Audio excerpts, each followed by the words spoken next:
evidence that Aaliyah's death was planned is starting to stack up, and it looks like Aaliyah could finally get her justice in 2023. When Aaliyah died for a wrongful death, he got paid $90 million for her death. Am I supposed to say that on TV? Dame Dash and other people who were close to Aaliyah are starting to speak out on all the shady things about Aaliyah's death, and fans want to see this case reopened in 2023. But what I was really more tight about was that I had heard that Lenny Kravitz had offered her a jet and that Hype had took the jet. So that's what really pissed me off about the situation when I heard about that. So you could ask Hype about that. That's what I said. Have you ever talked to Hype about it? Yeah. And how did that conversation go? Ask him. But was Aaliyah's death really planned? Is there enough evidence to reopen Aaliyah's case? Let's investigate it. A trail of tears for Aaliyah.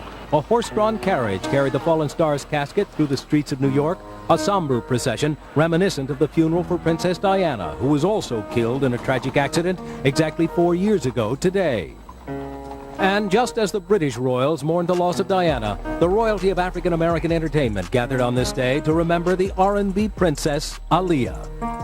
On January 16, 2023, Aaliyah Dana Houghton would have turned 44. And it's truly heartbreaking to think what a huge star she would be right now if she was still alive. Aaliyah had it all. She was a triple threat in singing, dancing, and acting. She was smart and cunning. She had natural beauty. The list goes on. Being an entertainer, I wanted to sing, I wanted to act, I wanted to dance. From the moment I stepped foot on stage, at 6 years old in the play Annie, I was like, this is what I want to do. I have to do this. I'm happy doing this. So I'm living it, and I'm very, very happy about it. Aaliyah's star power was undeniable, and if she was still here, a lot of today's R&B singers wouldn't stand a chance. But sadly, on August 25, 2001, Aaliyah's life was cut short at the age of 22 in a plane accident in the Bahamas. Pleasure. The plane, just after taking off for Florida in perfect weather, suddenly plummeted to the ground. Investigators now saying one of the engines apparently failed. Along with 8 passengers, Aaliyah, a young Brooklyn native and a talented singer and actress. Now, the official story is that the plane carrying Aaliyah and 8 other people crashed because it was overloaded. However, most of Aaliyah's fans have never accepted this narrative because a lot of things simply don't add up, and new evidence is now starting to emerge that Aaliyah's death was not accidental. Kill her! And that's what I've been saying. They killed her! She went to a seminar. She had a whole other place. See, Aaliyah was surrounded by a lot of creepy men most of her life, and even her own family is very sketchy. So let's take a closer look at the evidence supporting to Aaliyah's death being planned. The first man we need to talk to is Hype Williams, because his name gets brought up over and over again when it comes to Aaliyah's suspicious death. On August 21st, 2001, Aaliyah appeared on BET's 106 in Park and revealed that the shooting of the video for her single Rock the Boat would start the following day, and that Hype Williams would direct it. On August 22nd, Aaliyah flew to Miami to film dance routines on the green screen set, as well as underwater shots for the video. All right, so gotta check things out sometimes, make sure it's looking good. It's all good. Right now we're getting ready to do the dance. Excited about that. But then, for some reason, Hype Williams decided to move the shoot from Miami to the Bahamas. And on August 23rd, Aaliyah and employees of Virgin Records flew to the Bahamas on 2 flights. But it's still unclear why Hype Williams insisted they shoot the video in the Bahamas when they had already started filming with a green screen in Miami. Because even if he wanted to shoot additional scenes on a real beach, doesn't Miami have enough beaches? It just doesn't make sense, and this is one of many reasons why fans have wondered if this was a ploy to get Aaliyah to travel alone, because she was terrified of flying and she always traveled with her mom or brother. What's also suspicious is that Aaliyah's ex-boyfriend Damon Dash said he warned Aaliyah not to go to the Bahamas because it wasn't necessary for the video, and he felt uncomfortable about Hype Williams asking her to go there. Aaliyah was scheduled to leave the Bahamas on August 26th. However, she chose to leave the day before because she had finished shooting the scenes for the video early. But according to Damon Dash, when Aaliyah saw the plane they gave her, she instantly had a bad feeling about it. When she actually saw the plane, she, we had the Blackberries, and she said, I don't like this plane. And I was like, well, don't get on it. And she was like, well, I got to because I got work to do. She got on the plane, and she always had a very serious fear of planes in general. So she had to overcome a fear to get on that plane. However, that's not all. Damon also revealed that Lenny Kravitz had offered Aaliyah a different private jet, but Hype Williams took it away from her. But what I was really more tight about was that I had heard that Lenny Kravitz had offered her a jet, and then Hype had took the jet. So that's what really pissed me off about the situation when I heard about that. On August 25th, shortly before 7 p.m., Aaliyah and 8 Virgin Records employees boarded a twin-engine Cessna aircraft on the Abaco Islands in the northern Bahamas. The plane was supposed to arrive and pick them up at 4:30. However, it didn't arrive until 6:15. And the charter pilot Louis Key claimed to have overheard passengers arguing with pilot Luis Morales prior to takeoff. Key said that Morales warned them that there was too much weight for a safe flight. However, some of the passengers insisted they had to be in Miami Saturday night. There have also been reports that pilot Luis Morales had cocaine in his system and he was not authorized to fly. However, some fans have speculated that someone ordered a smear campaign against the pilot to distract everyone from talking about the people responsible for forcing the pilot to fly an overloaded plane. However, it's still unclear who from Aaliyah's entourage argued with Morales and convinced them to let 9 people board the aircraft with all of their equipment. Besides that, according to journalist Kathy Landoli's 2021 biography of Aaliyah, Aaliyah was extremely nervous about flying on a small plane, and she initially refused to board it and went back into a taxi cab claiming she had a headache. Now here's the really disturbing part. Someone from Aaliyah's entourage was sent to check on her in the taxi, and this person slipped Aaliyah a sedative, and once Aaliyah was unconscious, they carried her into the plane. Eyewitness Kingsley Russell, whose family ran a taxi cab company in the Abaco Islands, later said that Aaliyah's entourage took her out of the van and she didn't even know she was getting boarded on a plane. Sadly, Aaliyah's worst fears came true shortly after takeoff,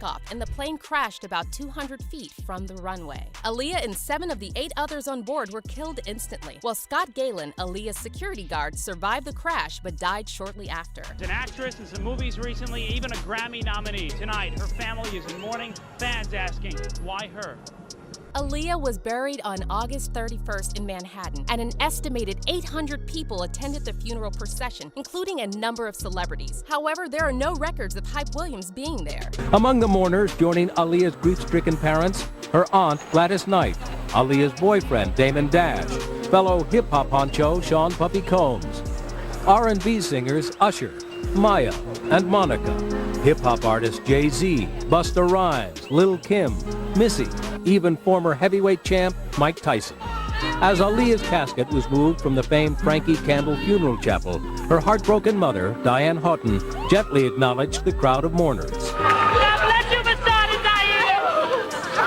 Besides that, Hype Williams was strangely silent on Aaliyah's death, and he refused to talk about what happened in the Bahamas. But see, Williams isn't the only man who's been accused of being involved, and what's even more upsetting is that Aaliyah may have been betrayed by her own family. So you probably know that Aaliyah was manipulated by R. Kelly when she was a teenager, and that Kelly actually married Aaliyah when she was 15 and he was 27 by using a false marriage license. But what's equally disgusting is that Aaliyah's uncle, Barry Hankerson, the founder of Black Brown Records, is the one who introduced R. Kelly to Aaliyah. Hankerson was R. Kelly's manager back in the day, and when Aaliyah was just 12 years old, he brought her into the studio and had her sing for Kelly. But then in 1993, when Aaliyah was 14, R. Kelly started working with her on her debut album titled Age Ain't Nothing But a Number. I found Leah. As a matter of fact, Barry Hankerson, my manager, who's her uncle, told me to go up to Detroit and hear her sing. Once I got up to Detroit, I didn't have to hear her sing because she was glowing. I knew she had it. As soon as she started singing, that verified it. And from there, we became here, and everything is all good. So to think that Aaliyah's own uncle basically gave Aaliyah to R. Kelly at a time when everyone in the industry already knew Kelly was a major creep is beyond disgusting. See, R. Kelly was only recently charged and found guilty, but allegations against him go all the way back to the start of his career, and everyone who was someone in the music industry knew about these allegations. And Barry Hankerson must have known as well, because he's been involved in the entertainment industry since the 1970s and was married to legendary singer Gladys Knight. And as if that weren't bad enough, former Black Brown Records associate Ayatollah Marv recently claimed that Barry Hankerson received a $90 million settlement for Aaliyah's passing. When Aaliyah dies, I was with Barry when Aaliyah died for a wrongful death. He got paid $90 million for her death. Am I supposed to say that on TV?